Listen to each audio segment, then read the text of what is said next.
And for quite a change of subject, we go on to our first regular, and we have Jake the Writer.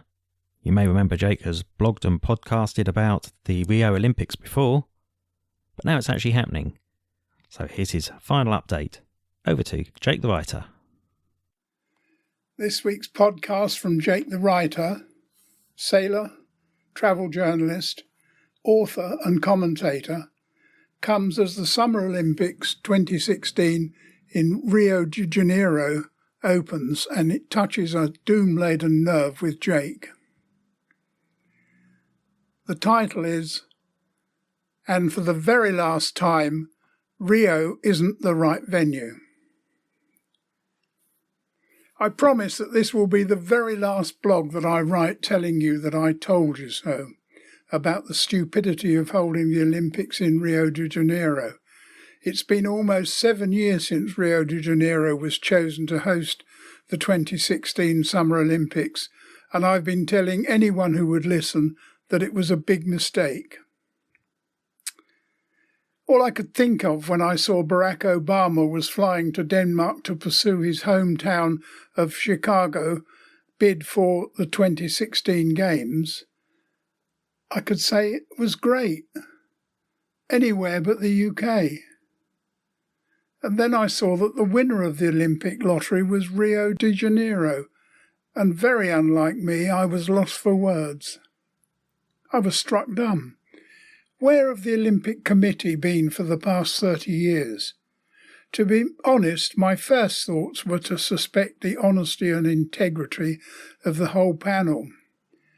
No one with any nuance at all could not know that Rio de Janeiro is known the world over as the city of violence and the city of corruption. The opening ceremony is this week. So far we've had one competitor apparently mugged by an armed police officer in uniform who took him to a cash point to empty his bank account. We have had Bernie Ecclestone's mother-in-law kidnapped and held to ransom for $30 million. Fortunately, the kidnappers have been arrested and she was released after 13 days, unharmed and without the ransom being paid.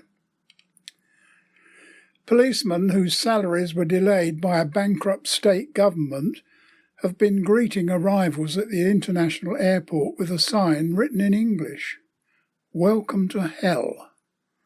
Well, they've been warned. The promised and much vaunted metro line extension and the bus corridor, which were promised to be the Games' legacy for the residents, are nearly 2 years behind schedule. Bus links are also late. Days ahead of the opening ceremony, traffic has caused chaos with 20 kilometres of tailbacks in traffic jams. A friend who lives there tells me that a normal 1-hour commute took her 4 hours. The new metro extension, which finally opened last Monday, is only available to Olympic ticket or pass holders. Commuters will not be allowed to use the extension until the end of the year. By the way, the metro extension stops more than 10 kilometres short of the Games venue, so for the remainder of the journey, visitors will have to use buses or taxis to add to the traffic jams. Rio's high crime rate is already up on its already high world ratings. There are many reports of drivers caught in traffic jams being physically dragged from their cars and robbed.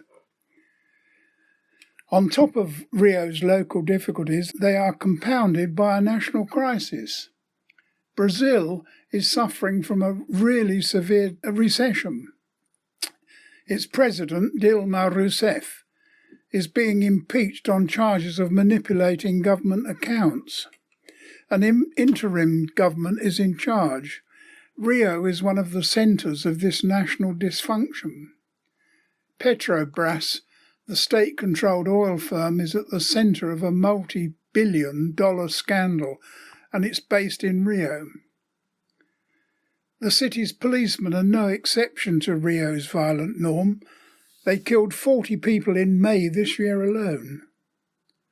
Last year, 133 people died violently just in Santa Cruz, which is a deceptively tranquil district at Rio's western tip. Meanwhile, in the favelas, the shanty towns that cling to the hillsides and which house over 20% of the population, the shootouts between gangsters and trigger-happy police have become even more frequent, and the death toll continues to rise. The federal government has sent 27,000 soldiers and National Guards to fight crime and prevent terrorism. There are a number of jihadist threats, and some homegrown ones have had their plots foiled. In spite of Rio's reputation as a party city, famous for its fiestas and carnivals, and the forthcoming Olympic opening ceremony taking to the streets, the mood in Rio is very downbeat, and even a successful Games is not going to be enough to lift that depression. It has spectacular scenery, but that is not going to be enough to compete with the outbreaks of mosquito-borne diseases, sewage-infested bodies of water with levels of viruses so high that athletes competing in them are in life-threatening danger. Apart from the health concerns for the athletes and the horrendous crime threats, there is also the civil unrest among Brazilians themselves over misappropriated funds for the Games, and a worry that this may be remembered as the worst in Summer Games history. I will reserve my judgment until a later date, but I still have to say, I told you so. There, I've said it, and I promise I won't say it again. If you're interested in my warnings over the past 7 years, my blog at www.jakethewriter.com /? p equals 1151 will take you there and has links to all my previous Rio rants. In spite of that, I hope that the Games are more successful than I predict, especially for the British teams. For the sailors, I wish you fair winds and following seas with no life-threatening detritus. Godspeed. Thanks for listening. I'll see you again next week. Bye.